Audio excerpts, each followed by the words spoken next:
Now, let's check out how to use and modify our social bars. If you are using DaVinci Resolve 17 or higher, as you can see, you can scrub the preview of titles by hovering your cursor over it. For initial editing of this bar, I recommend turning off your render cache for faster updates. Here in the Basic Settings menu, you can resize the entire bar. We will return to the other items in a while, but for now, just fill in your text, select the font, and resize it as you wish.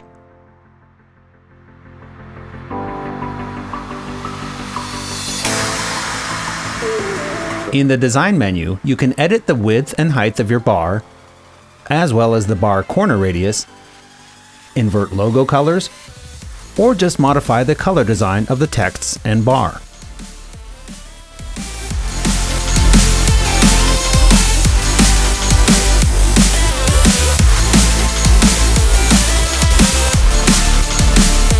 Under the Cursor menu, you can enable or disable this additional animation. You can switch between using the cursor or the pointer and change their color design, thickness, or size.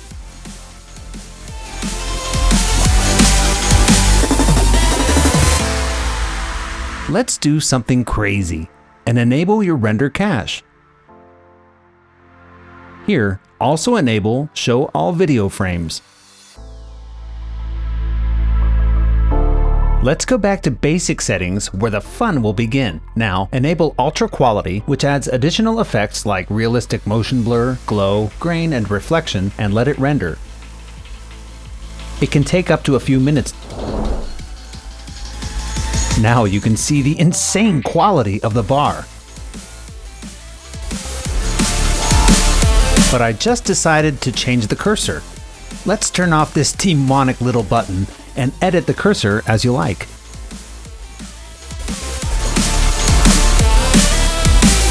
Now, I like it. Let's turn it back on and let it render again.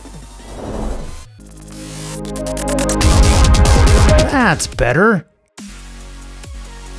Okay, let's move on to another one. Ah, TikTok. Here you are. Okay, just modify the bar the same way and without the ultra quality. For sizing the bar, please use sizing in the bar menu instead of the edit page to avoid cropping edges of the cursor animation.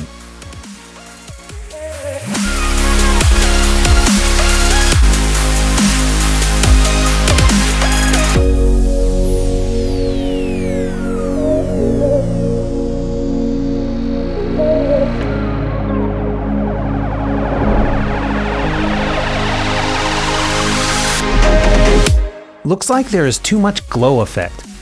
Let's go into the Effects menu and decrease it. Don't forget that this Effects menu is applied only with enabled Ultra Quality. Now I like it. But how to resolve the extremely long render times? I'll show you. Let's jump to the next tutorial.